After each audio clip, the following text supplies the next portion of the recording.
Hello and welcome to the Daily Mill for Monday, the 7th of October 2024. And have I got Millwall news for you? Yes, I have. It's only the first day of the international break, so we still have some stuff left over from the weekend, some post-match comments that haven't come out yet. And then I would imagine as we go on later on in the week, it's going to get a bit threadbare. But a bit of a curveball was announced today, a bit of from left field, enter stage right, a surprise. Connal Trueman. Do you even know who that is? That's I would say the third choice goalkeeper now. The third choice goalkeeper. He's the goalkeeper that was on the bench when there was two goalkeepers on the bench. He was one of them. He's gone out on loan for a week, an emergency loan. Emergency. It's an emergency. Yeah, Connal Trueman joins Crawley Town on emergency loan. This is from millfc.co.uk, the club's official website. Mill goalkeeper Connal Trueman has joined Crawley Town on a 7-day emergency loan. The stopper, a regular member of the Lions matchday squad, will cover for the Red Devils over the next week after their first choice goalkeeper, Joe Woolacott, was called up for international duty. Connal will look to play for Crawley in their two fixtures against AFC Wimbledon in the Bristol Street Motors Trophy. I think that's on Tuesday. And their Sky Bet League One encounter against Shrewsbury Town, both at home. So that's nice because you don't have not a lot of travelling you have to do.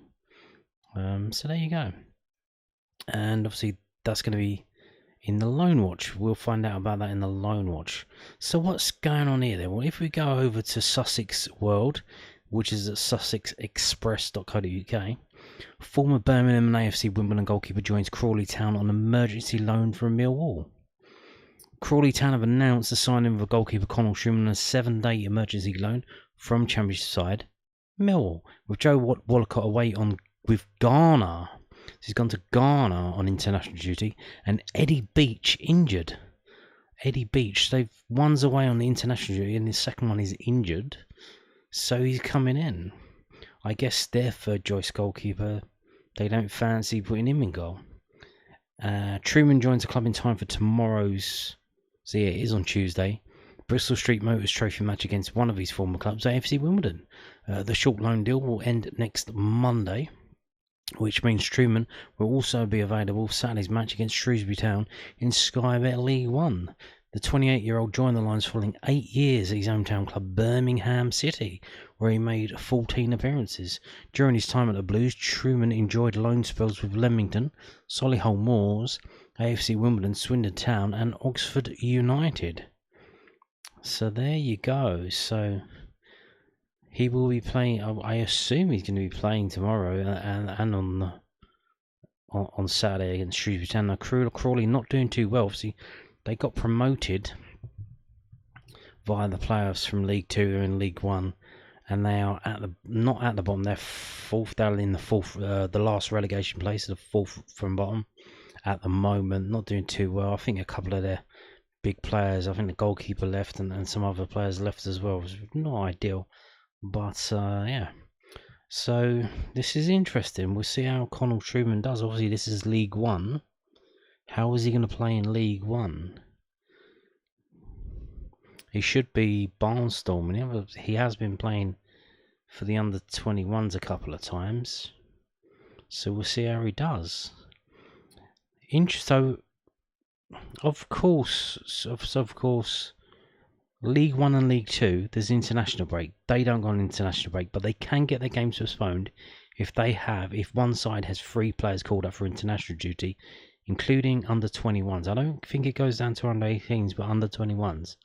So Crawley Town only had 1 international player called up, which means they can't get their game postponed.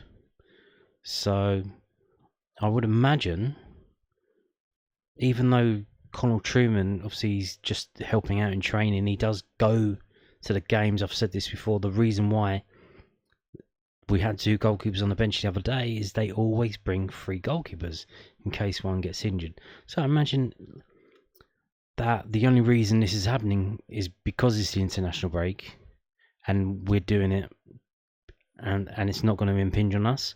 If we were still playing league games, I don't think they would do this. So yeah, interesting one. Hope good luck to him. Hope he does well, and hope he you would imagine obviously there are some goalkeepers and some players, they're quite happy to just sit in the background and not play and just be involved in the training and all of that. And then there are some that they just keep moving from club to club to club because they want to play and they're not playing. So you'd imagine if he does go there and he does have a barnstormer, he might think, you know what, maybe I want to play rather than not even getting on the bench. I don't know the lad. Maybe he's just happy, doesn't really care. Happy, he's happy, whatever it is. But yeah, so it looks like he's going to play in 2 games. So we'll see how he gets on. So yeah, Connal Trueman to the rescue. Now, moving on to some post-match comments. This one first from the southernnews.co.uk says Danny had to be extremely patient. McNamara impresses Mill boss after returning to starting 11. Yeah, he got voted on the official website, the vote for the man of the match. He got it with 60% of the vote, I think. So yeah, Mill head coach Neil Harris praised Danny McNamara's patience after he made his first start in the Championship this season during the Lions away match against West Bromwich Albion on Saturday. McNamara was on the bench for Mill's first 8 Championship fixtures after starting 21 games in the league last season, and Harris admitted it must have been frustrating for the 25-year-old. Oh, I'm sure it has. He's a professional footballer that gets paid to play. He works extremely hard all week.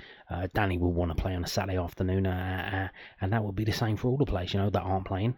And it will be the same for the West Brom guys. You go to work all week, you want to perform on a Saturday. Harris cited the emergence of Joe Bryan as a reliable starter as the reason why McNamara has had to wait for his first start. Bryan was often absent due to injury or suspension during the 23-24 campaign, starting only 15 league games. However, he had a strong pre-season and he started Mill's first 8 league games at left back ahead of McNamara. Danny's had to be extremely patient because, Ryan and Joe have been very, very good for us this year.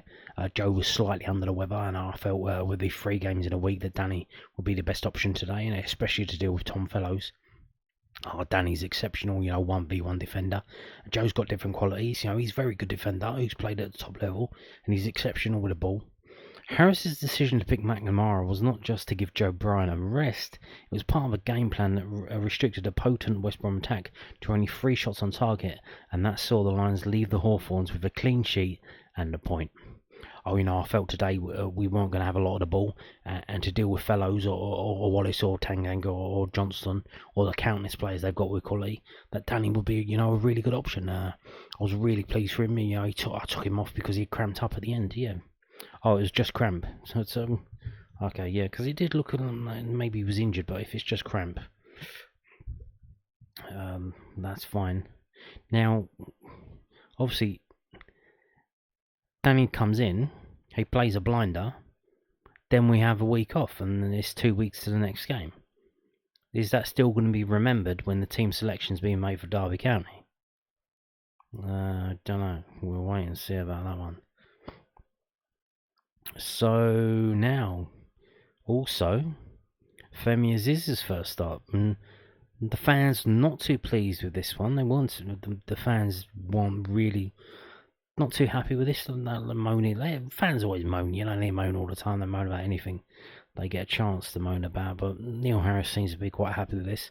Again, from southernnews.co.uk. So Mill head coach pleased with Winger's first start. Mill boss Neil Harris spoke highly of Femi Azeez's quality after he made his first start in his championship during the Lions' 0-0 draw away at West Brom on Saturday. Azeez joined Mill from Reading during the summer transfer window and made 5 league appearances before Saturday, all of which were off the bench. He also started against Leyton Orient in the second round of the Carabao Cup. Don't remind me, that was a shocker, that game. The 23-year-old regularly started for Reading in League One last season, but prior to Saturday had not started a game in the Championship in just over 2 years. He's finding his way back to the Championship level, Harris said. He's played some games in the Championship, but he was 19 at the time, Then he dropped down, he played the last couple of years in League One in a different style to us. So he's got to adapt his game. Millwall were made to suffer at times at the Orphans and only had 21% of the ball. As a result, Azeez was not able to display much of his on-ball quality, but Harris was pleased with his efforts off the ball. Oh, I always say to the players, if you're not going to be the best with the ball, what you can control is your work ethic, your attitude to compete, and the mentality that you're going to be better than your opponent. And today I thought Femi showed us some real qualities and that he can be successful in the Millwall shirt. And the new guy for the Southern News makes a very good point here. We didn't have a lot of the ball, which meant Femi Azeez could not shine.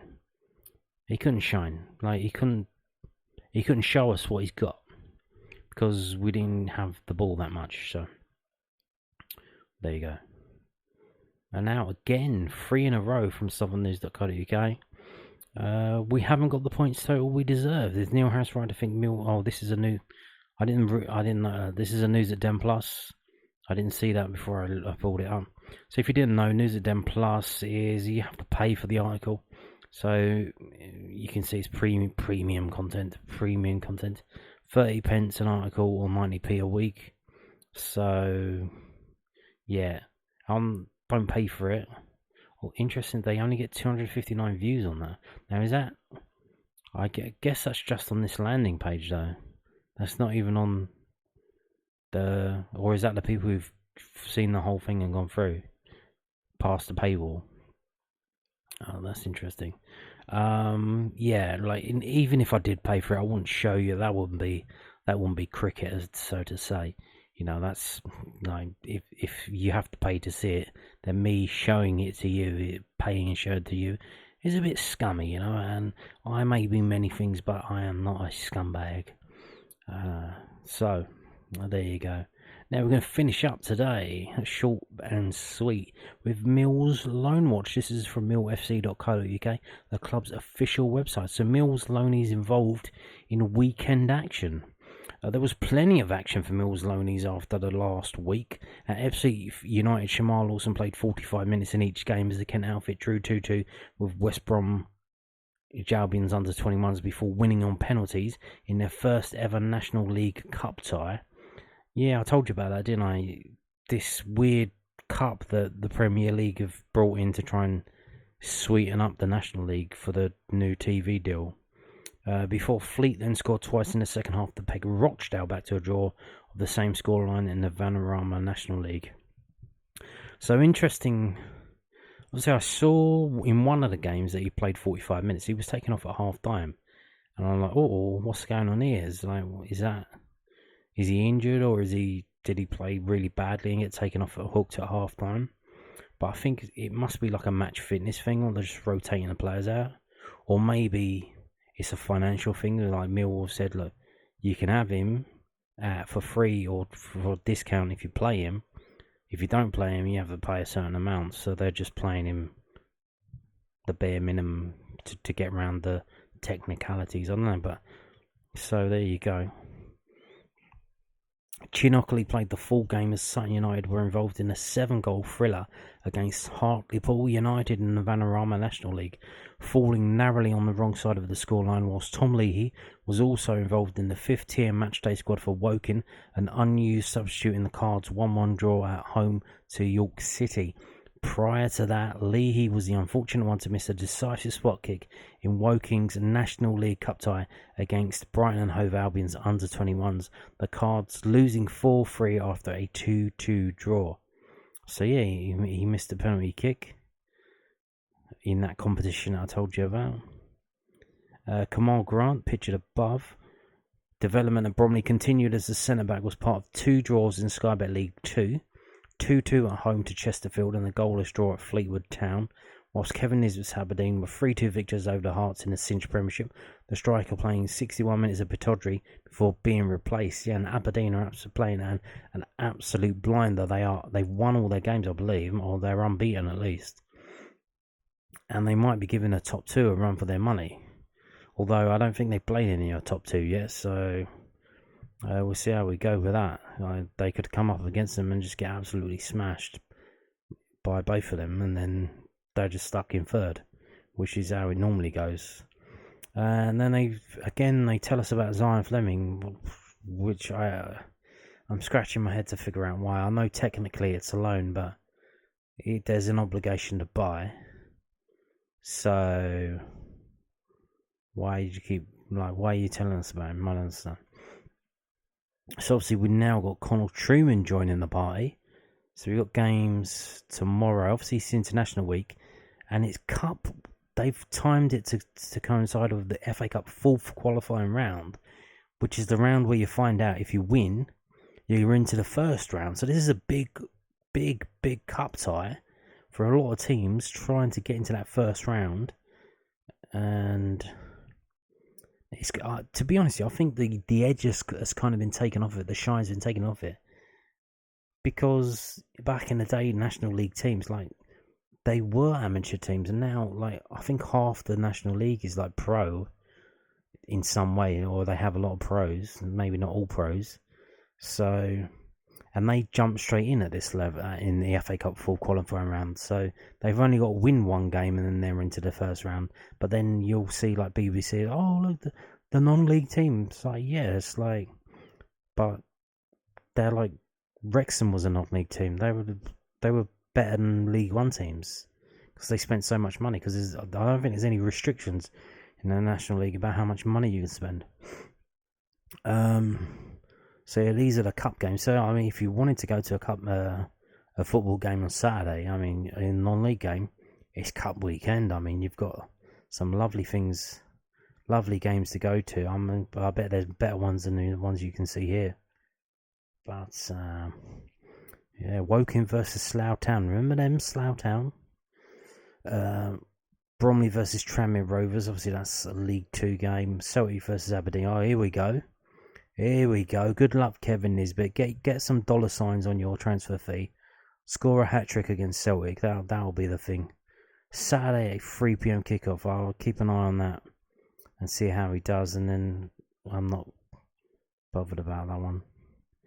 Oh yeah, they're on the international break. So this is in 2 weeks' time. What's going on here then? How are Bromley not playing next week? Did their game get postponed due to international call-ups? Because this is Saturday the 19th. It must have done. Otherwise, they would have a game this week. A League 2 game getting postponed due to international call-ups. I guess.